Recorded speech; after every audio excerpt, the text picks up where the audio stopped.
¿Cómo han visto el libro? ¿Han tenido oportunidad de leerlo o no? Aquí pregunto en grupo. No sé si alguien quiera contestar por el chat, una reacción o abrir el micrófono. No, yo comencé, o sea, yo me di cuenta de esto ayer en LinkedIn, o sea, desde ayer, hoy, pues hasta hoy comencé a leer el libro, ¿no? O sea, estoy Va, súper. Sí, empezando buenísimo, hasta el Oscar. momento.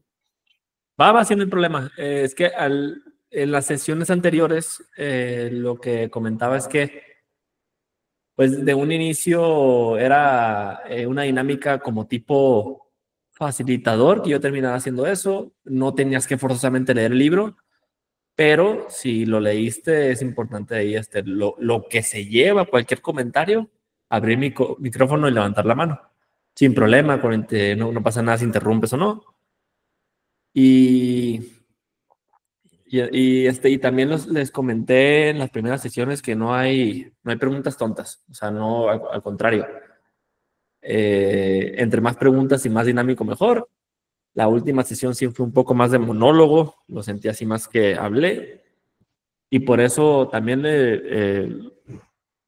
les pregunto que si antes de empezar a hablar, alguien más ha leído el libro o alguna expectativa de este capítulo o cualquier cosa. Los comentarios, buen día a todos. Ajá, Cata, estás escribiendo. ¿Qué onda, Cata? Estoy recibiendo llamada. Ok, estás utilizando un transcriptor. Nunca le había escuchado ese tactic.io.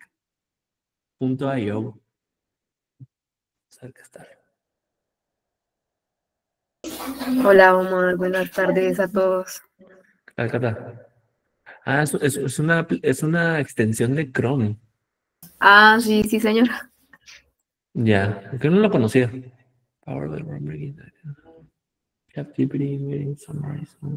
Nice. Ok. Va, bueno. Voy a iniciar. Ahí les va. Este capítulo.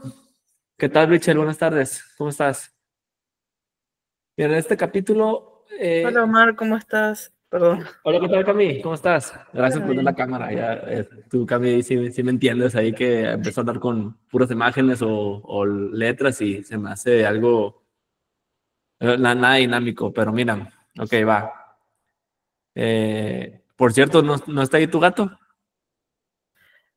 No, hoy hace está más caluroso y se fueron, no están conmigo. Ya es cierto, es más calor allá. Súper, va. Ok. Bueno, me agarras un poquito antes. Este capítulo es de Idempotency Design Patterns, que es la idempotencia. Nos vamos a centrar es un problema, lo puedo llamar como omnipresente. Es decir, o sea, la consistencia de los datos en este mundo de cuando combinas software e IT, pues termina siendo un tema de reintentos y fallos y todo ese tipo de situaciones. Entonces, el objetivo de hoy es, desde la perspectiva del autor, intento aterrizar lo máximo posible de la forma más digerible, que no importa cuántas veces ejecutes algo, siempre nos da el resultado correcto y confiable. Entonces, eso evita duplicados, evita la corrupción de data o estados inconsistentes. Entonces, eso es prácticamente. Ahora, le llamé así la magia de la idempotencia. Entonces, vamos a desentrañar este concepto. O sea, la idempotencia no me gusta mucho en español, fíjense, pero la idempotencia o idempotencia en inglés significa, así de fácil es, hazlo una vez o 100 veces el resultado es el mismo.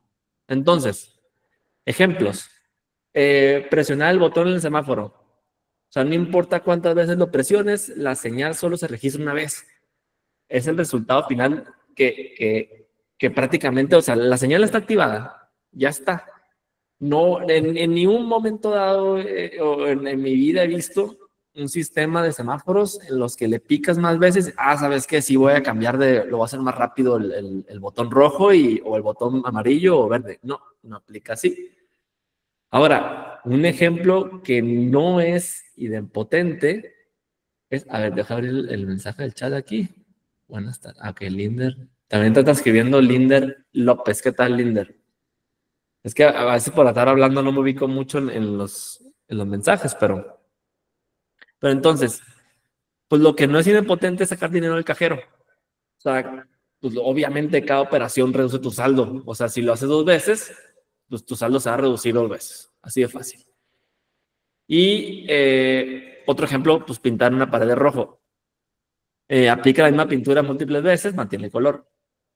Este ejemplo, o sea, intenté encontrar otro, pero si te pones mucho por amor al arte en que te pones a pintar otra vez rojo, pues de rojo sobre rojo tal vez se ve un poquito más oscuro, pero es el punto. El punto es entender que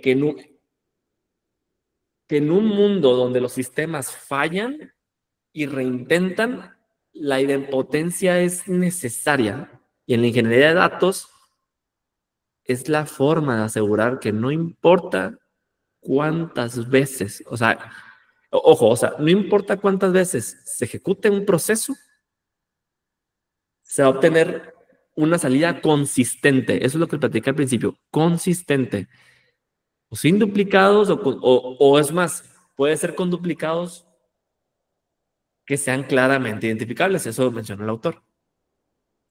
Ahora, el problema real, o sea, cuando los reintentos atacan, o sea, es decir, ¿por qué insisto tanto en esto? O sea, porque un simple reintento, sí, o sea, un simple reintento puede convertirse prácticamente en una pesadilla. O sea, los puse como ejemplos, aquí les va. O sea, un escenario aquí sin idempotencia es,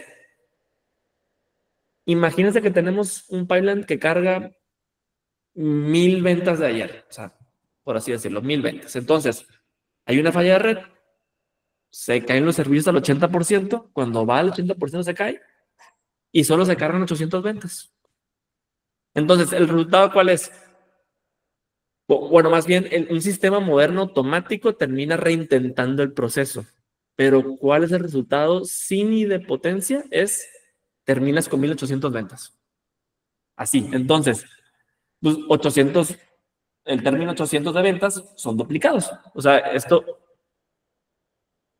termina llevando a reportes incorrectos, decisiones basadas en datos erróneos. Entonces, a lo que menciona el autor es, o sea, de cierta forma advierte que esta duplicación es el mejor de los escenarios. O sea, ojo, porque lo peor, eso es súper importante, lo peor y lo que dice el autor es que los duplicados no se puedan eliminar porque no tienes, o sea, ni siquiera puedes decir qué representan los mismos datos. Eso es súper importante. Ahora, un escenario donde hay idempotencia es mismo pipeline, 1000 ventas. Falla la red, 80%. O sea, el 80% falla. Entonces, el sistema ejecuta el proceso y gracias a la idempotencia, el resultado final es que tenemos exactamente las 1000 ventas. El sistema supo. O sea, tiene una forma de saber que ya existían y no las duplicó. Entonces, ¿cuándo necesitamos preocuparnos? O sea, como checklist de riesgo es, ¿tu pipeline tiene reintentos automáticos? O sea, como orquestadores tipo Airflow, ese tipo de cosas. Esa es una opción. Otra opción es, procesas backfills, que es, o sea, en otras palabras, es si alguna vez necesitas reprocesar datos del pasado. 3, maneja sistemas distribuidos.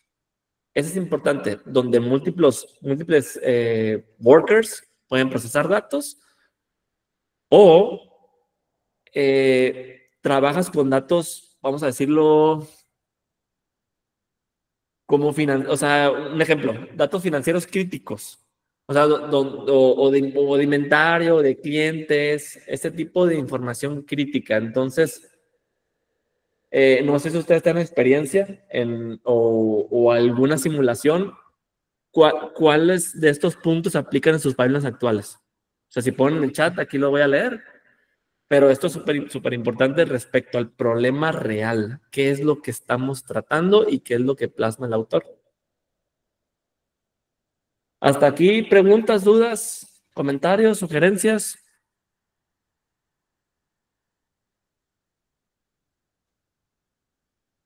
¿Qué tal, Daniel? Adelante.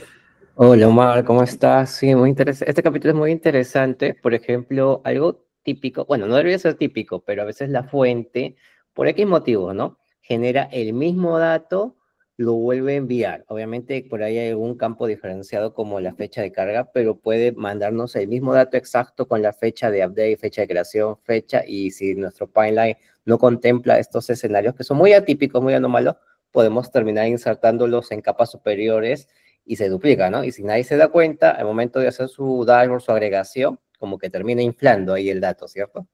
Sí, correcto. Eso es súper importante. Ese concepto es muy importante, el término inflando, que al final, citando otro libro, que es el de Fundamentals of Data Engineering, buenísimo ese libro, termina que los datos son un asesino silencioso, así le llama.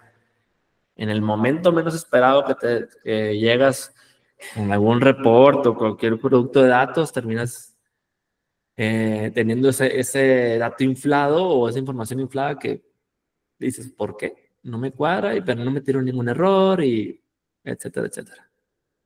Sí, Va, así. Y en los reintentos, sobre todo cuando se cayó por X motivo nuestro pipeline de ingesta, no sé, o uno de capas abajo, y lo relanzamos, ¿no? Quizás por ahí no contemplamos esto también, y el reintento causa que se ingeste nuevamente lo que ya procesó, quizás porque se quedó en caché o algún comportamiento extraño que maneje la plataforma que usemos de transformación, ¿no? sí, alineado contigo con eso, Daniel. Muchas gracias por los comentarios. Va, ¿alguien más? Comentarios, dudas, algo que los que se vayan sumando, algo que hayan leído del libro, ¿qué les pareció? Pongan en el chat o levanten la mano. Si no, procedemos. Va. El tema, ahora lo planteé así. 4 estrategias para 4 situaciones diferentes. O sea, todo el libro se trata de patrones. Para los nuevos, o sea, patrones prácticamente son recetas, son ya experiencias que personas anteriormente han tenido y que dicen, por este tipo de recetas, si las sigues, resuelves cierto inquietud o cierto problema. En este caso, vamos a llamarle estrategias. Y la clave está en una pregunta fundamental: si recibes el dataset completo o solo los cambios. O sea, con esto nos va a ayudar a, ¿cómo decirlo? A navegar por los diferentes patrones. O sea, más adelante lo voy a explicar, pero pues son lo que dijo el autor es overriding, updates, database y un dataset inmutable. Esos son los 4. Ahora, la primera estrategia, que es borrar y reemplazar. La primera estrategia es esta, o sea, que es la overriding, o sea, es para cargas completas, donde recibes una foto completa del dataset y es como, o sea, ejemplo es como borrar la pizarra y escribir de nuevo. Es simple y efectivo para datasets completos. Entonces, ¿cuándo debes usarla? Para cargas de archivos CSV diarios, tablas de referencia, catálogos, se cambia completamente, o volumen de datos a reemplazar, que es manejable. ¿Cómo funciona? Así rapidito. O sea, el autor muestra ejemplos de código y así, pero la opción no es la rápida, que le llama fast si mal no recuerdo, es Fast Metadata Cleaner. En lugar de un lento delete, o sea, fila por fila, entonces usas comandos a nivel metadatos. Es importante eso, o sea, como truncate o como la combinación de drop table y create table. Entonces, piensen en esto. El delete tiene que leer los datos para saber qué borrar y luego borrarlos físicamente. Eso es lo que hace. El truncate o drop no lee los datos, simplemente cambia como la referencia de la tabla, haciendo que la tabla parezca vacía. Entonces, pues son operaciones casi instantáneas con eso. Al momento de leer el metadata, pues puede tener 1000 o 100 millones de filas, entonces suele ser mucho más práctico hacer este tipo de patrón. La opción B, que es la común, es un data overwrite, que es, esta opción sí trabaja a nivel datos. Esto es importante, porque, o sea, no solo metadatos, utiliza comandos insert override, y es como le indica al sistema que, a ver, elimíname físicamente todos los archivos o datos antes de escribir los datos nuevos. Entonces, es más simple configurar que el Fast Metadata Cleaner, pero es menos eficiente. Ese es el trade-off. Para grandes volúmenes. Ese es el trade-off. Y el riesgo, bueno, un riesgo clave a considerar con esta estrategia que lo estoy mostrando es que pues no preservas el historial de forma sencilla. O sea, la versión anterior pierde para siempre desde la perspectiva del usuario. Entonces, terminas evaluando si necesitas mantener versiones pasadas por requisitos de auditoría o algo por el estilo. Y esto es en resumen, o sea, riesgo clave, lo acabo de mencionar, 95% más rápido que un delete por registro y cero complejidad. Siguiente estrategia. Adelante, comentarios aquí estoy viendo, luego me pongo aquí a presentar y se me olvida. Mario Anthony, seminario, carga full. Sí, correcto, Mario. De hecho, lo estábamos viendo en la segunda sesión o tercera, que es el patrones de carga, y habla mucho de la carga full. Pero en cuestión de potencia, pues se relaciona de cierta forma. Entonces, sí, ahí de acuerdo contigo, Mario. Buen comentario. Siguiente. La estrategia es combinar cambios. Es para cambios incrementales donde solo recibes las modificaciones. Es como ejemplo, es como actualizar una agenda donde solo modificas tus contactos, o sea, que realmente cambiaron y ya. Entonces, ¿cuándo usarlo? Cuando solo recibes las novedades o lo nuevo. Es decir, o sea, ahí Mario está, muy buen comentario, Mario. La segunda sería para datas, sí, efectivamente. O sea, o para datasets muy grandes, donde reemplazar todo es muy lento. O sincronizaciones de actualización de inventario, o CRMs, o eventos Change Data Capture. ¿Y cómo funciona? ¿Cómo funciona? Lo principal, o sea, como el core, está en el patrón merge. Eso es lo que habla el autor. O sea, el sistema compara cada registro nuevo que recibimos de la fuente con la tabla existente, que es el destino. O sea, sí, mira, o sea, de hecho el autor pone así bien claro. ¿Qué es? Aquí es prácticamente esto que está aquí. Que es, si el ID nuevo no existe, en la tabla destino lo inserta. Si el ID ya existe, en la tabla, pero con cambios, lo actualiza.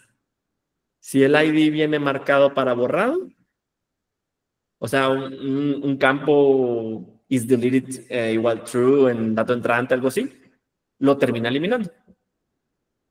Y el riesgo a considerar aquí es que es el tema del backfilling, lo que les comentaba, reprocesar datos antiguos.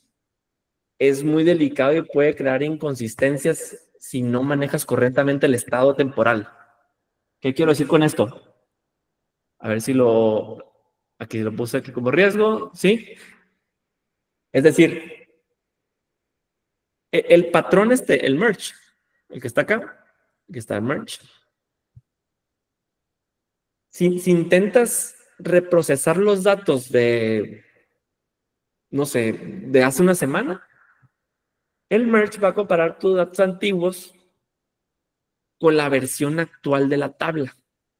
Entonces, esto puede pasar que en algunos registros se inserten donde deberían actualizarse o que se ignoren actualizaciones ya hechas.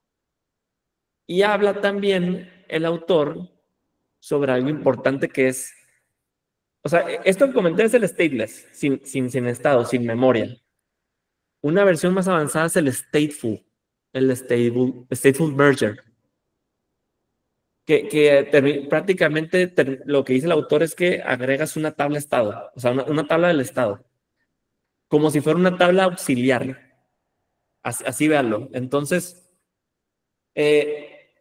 registra la versión de la tabla principal, la registras en cada ejecución. Y cuando necesitas hacer un backfilling, el stateful merger primero usa esa tabla para restaurar, o sea, la usa como auxiliar literalmente para restaurar la tabla principal a la versión exacta que tenía justo antes de la ejecución que iba a reprocesar. Y prácticamente es esto la de combinar cambios, esta estrategia 2. Preguntas, dudas, comentarios. ¿Nadie? ¿Comentarios? ¿Reacciones? ¿Siguen aquí? ¿Se me están durmiendo? Ahí está Julio. ¿Qué tal, Julio? ¿Cómo estás? Jesús. Siempre veo primero tu nombre y ¿cómo se llama? Y te digo Julio, pero es Jesús. Ahí creo que levantó la mano alguien, pero se retractó. Va, ok, sigan aquí, súper. Hola, me estamos matando. Súper, va. Sí, estas últimas 2 estrategias las quise de cierta forma combinar, porque o sea, como en un slide para que lo vieran mucho más, más concentrado en cuestión del propósito de cada uno. Mira, la estrategia la 3, la de base de datos, en resumen es para datos de alta velocidad. Así es lo ideal. No quiere decir que no se pueda aplicar para otros casos, pero es para alta velocidad. Y aquí el autor menciona 2, llaves únicas y transacciones. Llaves únicas, para poder detectar y que funcione con la base de datos, cada evento o registro tiene un ID único. O sea, significa que para un mismo evento de entrada, siempre vamos a generar esa misma llave. O sea, la base de datos, al intentar insertar un registro con una llave que ya existe, automáticamente lo rechaza. En una base de datos relacional puede ser, más bien no puede ser, sino más bien es un primary key.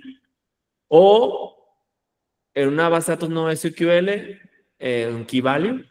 Entonces, aquí el problema de los duplicados se resuelve a nivel de registro, de forma nativa. Es muy efectivo para prevenir duplicados en streaming. Es súper bueno para streaming. Para transacciones, que el autor lo llama, si mal no recuerdo, transactional writer. Todas las operaciones que existen en la base de datos se vuelven en una única transacción, o sea, como un commit. En base de datos, algunas se le llama así. Si algo falla a mitad del camino, se ejecuta un rollback y todas las escrituras se deshacen como si no hubiera ocurrido. Esto es una propiedad en base de datos como la atomicidad, o sea, todo o nada. Eso es prácticamente lo que se habla en transacciones aquí, de aquí. Y proteges a las personas que están consumiendo esta información para que no vean datos parciales o inconsistentes. Así de fácil. Y el riesgo aquí es que, o sea, se ve súper bonito súper ideal para streaming tal, pero depende 100% de las capacidades nativas de la base de datos. O sea, no todas soportan igual de bien o con el mismo rendimiento. O sea, no. Es más, la latencia puede aumentar porque los datos no son visibles hasta el commit. Por la misma velocidad, por el mismo patrón, por lo mismo el tema de estas transacciones. Eso es clave para esta estrategia en particular. Y por último, el autor muestra la llamada inmutable, pero el autor menciona que es dar a set inmutable, es decir, literal, que es los datos nunca deben de ser modificados o eliminados una vez que están escritos. Uno se pregunta, pues, ¿por qué? O sea, ¿para qué? Si es más efectivo hacer el patrón merge o base de datos. Pero típicamente, para llevar un track por requisitos de auditoría, cumplimiento normativo, análisis histórico, no siempre se tiene que reemplazar. Entonces, ¿cómo funciona? En lugar de modificar un tablero o un directorio existente, sí, o sea, prácticamente si existe, cada ejecución es que un resultado, o sea, como está literalmente aquí, versión 1, tal, versión 2, tal, y marca como un tipo de metadata así. Tenemos ahora, después de eso, eso lo que el autor lo llamó, así lo llamó, o sea, como un puntero, o sea, aquí lo puse como un puntero, o que lo llama como proxy, o sea, él lo llamó así, que suele ser una vista a la base de datos o un archivo manifiesto, perdón. Siempre apunta a la última versión completa. Así los usuarios siempre van a consultar el puntero o el proxy y ven los datos más recientes. Es una forma bonita, vamos a llamarlo así, de tener esa inmutabilidad total y acceso simple a la vez. Y aquí simplemente se utiliza para casos que no tienes que reemplazarlo y temas de auditoría. ¿Cuál es el riesgo aquí? También se ve muy bonito, pero hay un riesgo. El costo de almacenamiento. Así, puede crecer muy rápido si no se gestiona bien, porque tenemos todas las versiones de los datos. Entiendo que es importante tener ese trade-off, pero eso es clave. Eso es clave de considerar estos tipos de riesgo, de detallitos que a veces no lo terminas considerando. Y por último, lo quise resumir así como una matriz de decisión. O sea, ya hemos visto las 4 estrategias o patrones, entonces, ¿cómo elegimos lo correcto? Si recibes el dataset completo y no ocupas historial, piensa en este. Así. Si recibes pocos cambios y no necesitas historial, piensa en este. Si trabajas con alta velocidad y necesitas esa garantía como el streaming, usa este. Y por último, si manejas mucho volumen, tema de auditoría y ocupas historial, usa este, el próximo. Y por último, 3 reglas de oro. Número 1, define tu llave. Esto hace que identifiques que cada fila, cada registro sea único y que tengas un contexto. Cuando la idempotencia la terminas haciendo y generas duplicados en el escenario que platicé al principio y no tienes cómo detectarlo, es un problema grave. Que al final, con el tiempo, lo que mencionó Daniel en su momento, termina afectando. Siguiente, balancean trade-offs. Para los que ya han estado conmigo en las sesiones anteriores, ya saben que lo he mencionado muchísimo, pero es algo normal y es lo que van a seguir viendo para los que van empezando o los que ya tienen experiencia. Es esto. No hay solución perfecta. Todos quieren ese, como le llaman, el silver bullet, que es con esto yo resuelvo absolutamente todo. No, no funciona así. Cada patrón prácticamente equilibra simplicidad, costo y seguridad. Eso es. Y por último, prueba siempre. Ejecuta el pipeline 2 veces seguidas con los mismos datos y verifica resultados idénticos. Eso es. Es una prueba crucial que se puede hacer. Si no te genera mucho costo o estás en un ambiente de prueba, lo puedes hacer sin problema. Y por último, pues próxima semana, capítulo 5, Data Value Design Patterns. Es el que vamos a ver. Preguntas. Estamos en la fase de preguntas ahora sí. ¿Dudas? ¿Comentarios? Voy a dejar de presentar. ¿Está listo? Y perfecto. Estoy viendo aquí. No se olviden de unirse. Ahora más estamos atentos. Ayudaría el rollback. Aquí no vi este comentario, Mario. No sé si era en el tercer o cuarto punto. No, buenas tardes, del segundo caso. Ya, ok, bueno, súper, sí, exactamente. Buenísimo, Mario, muy atinados tus comentarios. Así me gusta, o sea, que comente, porque a veces sí se siente solo estar hablando como monólogo.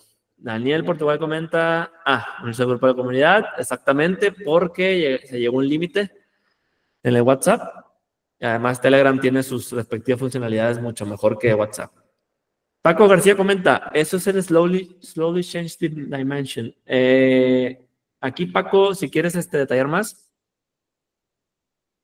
si te encuentras aquí todavía, o por chat, o ¿a qué te refieres con este comentario? ¿Y en qué diapositiva fue la que mencionaste? Porque creo que, o sea, no todos sabemos de... bueno, no todos sabemos de slowly change the dimension, pero... Ahí creo que lo comentó en el patrón de tipo proxy que apuntaba a una versión. Ok, ya, va. Ejemplo, presentación, presentación, okay. Gracias ahí, familia Molina. La última está exactamente, Paco, ya. Comenta también Cami, ya se fue, ok. También Cata y Paco García, hay que buscar una solución menos peor. Mira, o sea, aunque parezca Paco ahí, o sea, parece como chiste o algo así, pero pues prácticamente eso es, o sea, hay ocasiones en las que tú conoces las mejores prácticas. Sabes que cierto pipeline está haciendo los errores bien palpables y dices, no puede ser, o sea, ¿cómo puede ser que siga pasando esto? Y dentro de tu arsenal de herramientas o soluciones o workarounds, tienes que elegir la menos peor. Prácticamente eso es. Muy bien, Paco, y un buen comentario. ¿Qué más? ¿Qué más? ¿Preguntas? ¿Comentarios o algún otro libro? No sé, que estén leyendo o comentarios del mismo libro que hayan detectado. La sesión pasada, Jessica comentó hizo un good catch ahí, un comentario que se me pasó. No todo lo que muestro aquí es absolutamente todo el libro. Intento hacerlo lo más aterrizado posible. Pero si se me pasó, favor de comentar aquí también. ¿Quién más? ¿Qué le está pareciendo el libro o las presentaciones? Ahí yo compartí el libro, quizás al comienzo no lo tenían todos, pero ya el autor, bueno, no sé qué página, lo liberó en forma digital. Ahí tengo mi post, entonces vayan a revisarlo y descárguenlo y denle una leída. Es muy buen libro. Acá Omar se está dando el trabajo de leer capítulo a capítulo y traerlo de una forma más amigable, con diapositivas, más didáctico, ¿no? Entonces, yo creo que podemos apoyar todos, ya que hemos trabajado, o la gran mayoría quizás ya ha tenido escenarios, y comparta sus escenarios, ¿no? Por ejemplo, uno reciente, donde aplicamos el patrón de database en la plataforma de Databricks, ya, porque database viene de las bases de datos relacionales, esas son muy poderosas, ¿no? Ahí se soportan todo lo que son las transacciones bancarias, por ejemplo, y ahí imperdonable que se repita un depósito, una transacción, lo que sea, ¿no? Entonces, esas bases de datos son de lo mejor, ya tienen más de, ¿cuántos años? ¿30, 40, 50? No sé, ya desde los 70, y siguen dando la hora, ¿no? Siempre está. Entonces, motores nuevos, o bueno, todo lo que es Big Data se construyó muy basado en esto y sigue trayendo las cosas, ¿no? Empezó con el Big Data antiguo, que no se podía, era inmutable. Luego trajeron lo que es el ACID, con formatos como el Delta, el Iceberg, Hoodie, donde tratan de como que de simular este ACID, ¿no? Algunos lo hacen muy bien, pero tiene por ahí sus desventajas, o no es tan perfecto, no es un ACID súper perfecto. Entonces tengan cuidado. Entonces a nosotros nos pasó de que estaba repitiéndose un dato por cierta escenario que venía de la fuente, venía el mismo dato por algún motivo, sin que estaba el mismo dato exacto. Entonces teníamos una carga incremental directa, sin transformaciones, sin aplicar merge, entonces pensando que va a venir dato único, ¿no? Entonces por ahí se detectó el dato de que estaba duplicado, no se sabe por qué. Entonces, en este caso, la plataforma Databricks tiene una pequeña función que se llama, si la encuentro por acá, que le descubrió un compañero, es idempotent table writes en los for each batch, ¿no? Cuando uno está escribiendo en un for each batch en una tabla de streaming, ingesta de frente, sin hacer nada, ¿no? Entonces, este pequeño patrón evalúa las transacciones, porque cuando hay reintentos, porque se cayó el clúster, no sé, vuelve a ingestar a veces el mismo dato. Entonces, tiene que comparar las transacciones, si esa transacción ya fue escrita o no fue escrita, ¿no? Entonces, implícitamente no lo hace, entonces tenemos que indicarle que lo haga, ¿no? Y leyendo por ahí es, digamos, el patrón database. Entonces, es como que se le ajusta el patrón database aprovechando las cualidades transaccionales que se le ha metido a lo que son los archivos Delta, ¿no? Entonces, esto es algo muy bueno. No sé si alguien por ahí tiene un caso de uso, un escenario que le haya pasado. Por ejemplo, el override, que es el más básico, pero no por ser más básico es malo, ¿no? Por ejemplo, hay escenarios donde cargamos poca data, y lo cargamos pocas veces en el tiempo. Entonces, ¿por qué complicarnos con patrones tan complejos o patrones en streaming? No sé, si podemos aplicarle un override simplemente y ya está, ¿no? Tenemos un cluster chiquito, hacemos override y listo. Mucho más fácil, ¿no? Entonces hay un patrón para cada escenario, ¿no? No existe la bala de plata, como dice Omar, entonces no hay un patrón que soluciona todo. Bueno, fuera, ¿no? Pero no hay. Sí, bueno, fuera. Es lo que les digo, el Silver Bullet, ahí ojalá fuera uno solo y casi le damos un clic y así tenemos todo el pipeline completo, sin errores, sin problema de consistencia, con la metadata toda correcta. Pregunta Richard, ¿cuál tiene mejor ACID? ¿Delta Lake o Iceberg? Aquí quieres contestar, Daniel. Creo que el tema de Delta Lake, yo sinceramente no tengo experiencia en Databricks. Conozco las dos plataformas que son Open Table Data Formats, pero hasta ahí. No sé si algo en particular, Richard, respecto al ACID, te refieras en cuestión de administración, en cuestión de alguna letra del ACID, atomicidad, consistencia. Yo creo que ahí se refiere a cuál maneja mejor el ACID entre Delta Lake, Iceberg, y el otro sería Hoodie, ¿no? Hay tablas comparativas, voy a ver si encuentro uno por ahí, una vez vi. Cada uno tiene su ventaja y su desventaja. Ahorita no me acuerdo hacia grandes rasgos entre las tres, pero sí una vez revisamos eso. Estaría interesante para una siguiente sesión o algún otro meetup hablando sobre estos tres competidores, ¿no? No sé si, ¿qué plataformas conoces, Omar, que estén trabajando con Hoodie y con Iceberg? No, la verdad ahí desconozco con Huid en particular. Creo que El- AWS sacó lo nuevo con Iceberg, si no me Sí, con equivoco. Iceberg. AWS con Iceberg y Google está por sacarlo como nativo, o sea, más bien como dentro de su Open Data Stack, el Iceberg. El Delta Lake fue exclusivamente hecho para Databricks, pero tengo entendido, aquí estoy hablando de mi ignorancia, pero creo que tengo entendido que Delta Lake tampoco está tan cerrado al ecosistema Databricks. Ah, Tiene exacto, tiene su versión open source, entonces es muy parecido a Spark, ¿no? Spark es open source, lo puedes usar en cualquier otra plataforma como Delta Lake, pero internamente Databricks trabaja en las versiones más modernas, por así decirlo. Entonces lo nuevo sale en Databricks y con medida del tiempo van liberándolo a la versión open source. Sí, súper. Ahí espero que se haya contestado tu pregunta, Richard, pero en resumen es, pues también, o sea, tú tienes que ver la funcionalidad. Si imagínate que Delta Lake comparado con Iceberg te saca mejor, te optimiza más la compresión de los datos y el otro no, pero el Iceberg tiene otro cierto feature que te ayuda. Entonces ahí tienes que, no es un tema de cuál es mejor, sino cuál te funciona mejor. Así de fácil. Pregunta Richard, ¿alguien ha usado Databolt o sobre Delta Lake o Iceberg? Tiene que ver con este capítulo. Con este capítulo en particular de potencia, no, el autor no mencionó nada en particular de Databolt, pero tengo entendido que es un modelado de datos, un tipo de forma de modelar los datos. No me ha dejado trabajar particularmente con él, pero sí lo he visto en casos de operaciones, o sea, que esté mucho más conectado a ciertas entidades que tengan esa lógica para ver cierta operación se hizo a tal hora, tal fecha, tal, y relacionado con hubs, algo así. Sinceramente no soy experto en Databolt. ¿Alguien de aquí que sepa? Creo que no. No hay nadie que levante la mano. Pero sí creo que el capítulo no lo mencionó ahí, Richard, respecto al Databolt. No lo mencionaron aquí en la independencia.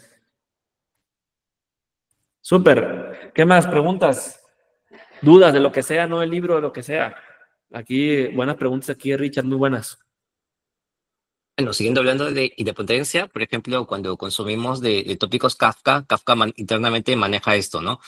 Consumir los datos exactamente solo una vez, ¿no? Internamente maneja lo que son los, creo, los offset y los, no me acuerdo cómo se llaman, pero nos garantiza de que cojamos el dato una sola vez y si ya lo cogimos, nuestro consumidor ya está marcado por el offset de que ya no lo vuelva a tomar, ¿no? Por más que varios consumidores están tomándolo, si tiene varios grupos internamente del tópico, ¿no?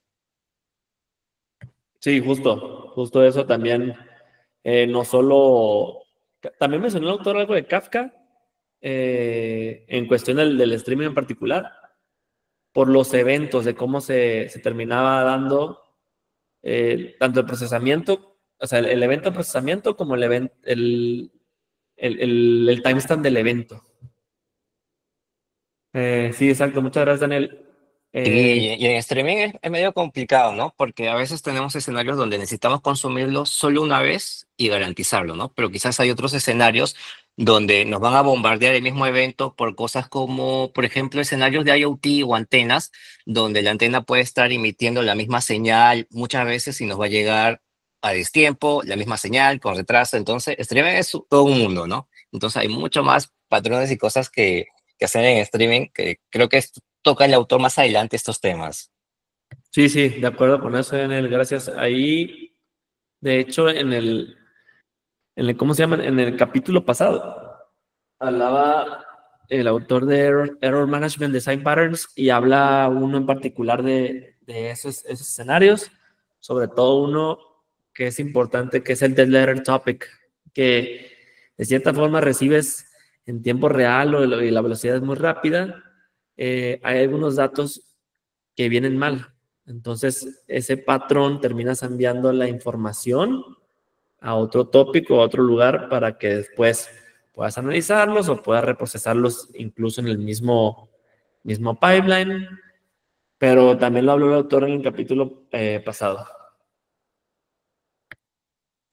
Súper, quedan 8 minutos. O si no, ya vamos por cerrado esto. ¿Qué más? ¿Dudas de lo que sea, de carrera, de algún tema que estén viendo, lo que sea? Adelante, Mario. Mario. Sí, bueno, justo lo que hablaba el compañero, bueno, hay herramientas que ya están sacando nativamente con Apache Doris, Apache Hudi, ¿no? O Druid, ¿no? Que en este caso sería OneHouse. Son vendors que ya están yendo ya directamente ya digamos que consideran que el uso de Spark es algo anticuado, ¿no? O sea, te ofrecen sí el tema de las instancias, ¿no? O los clusters, pero están yendo más allá de Snowflake, inclusive. Snowflake también tiene nativamente Apache Iceberg, pero uno podría probar estas soluciones, ¿no? Quizás con el tema del Delta Lake es más que todo para los que son centrados en trabajos de Spark. Yo lo veo así, ¿no? Toda la gente o todas las organizaciones que trabajen con Spark centralmente podrían ser Delta Lake, ¿no? Pero en caso de que quieran buscar más que todo integración con open source y todas las herramientas que hay, creo que sí tendrían que ir por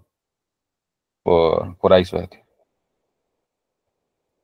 Va, buenísimo comentario, Mario. Y ahí también, pues, cuando comentas eso de Iceberg, creo que el mismo hecho de que AWS o Google estén también optando por ese,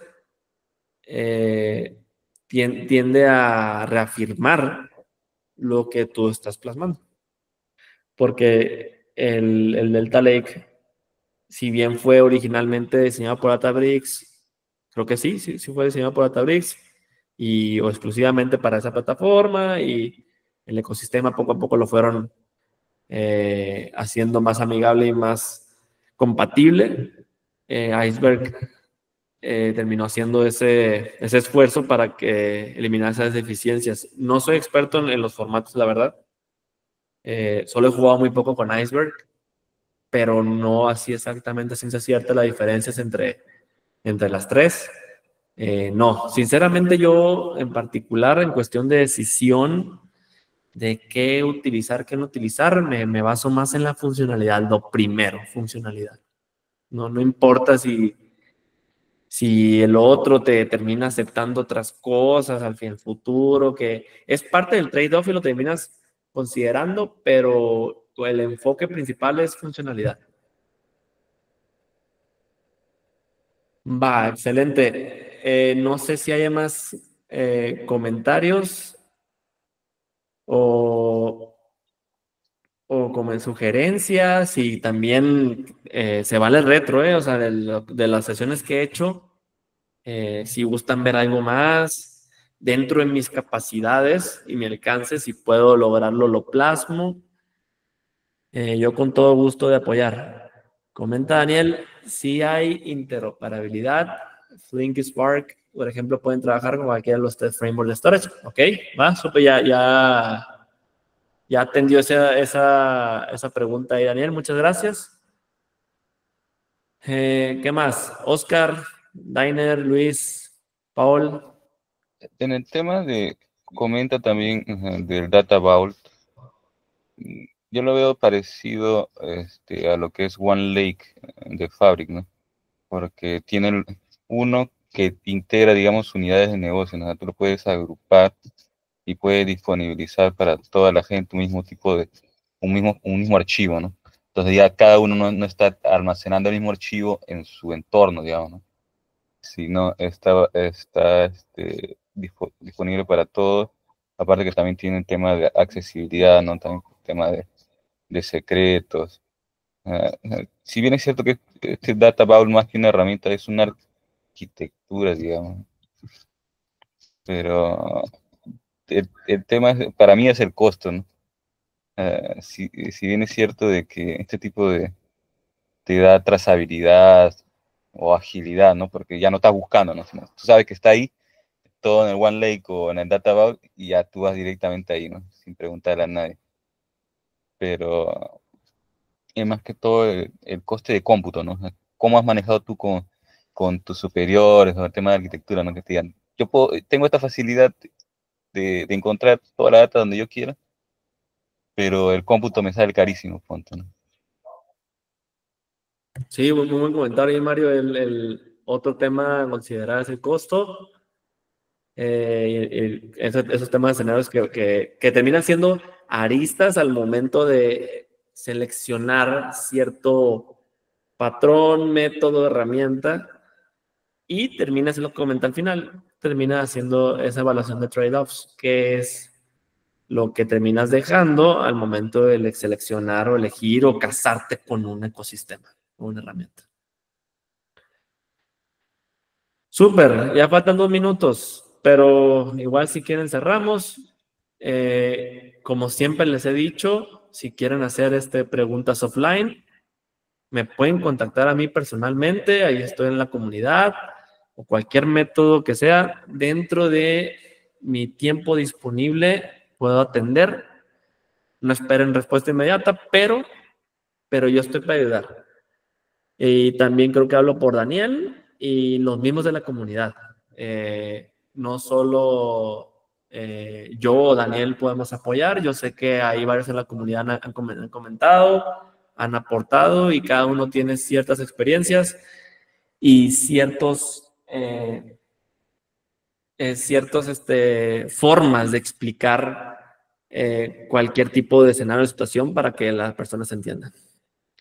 Nos vemos en el siguiente capítulo. Muchísimas gracias por atender. Chao, chao a todos. Gracias. Gracias. Feliz tarde para todos. Feliz tarde.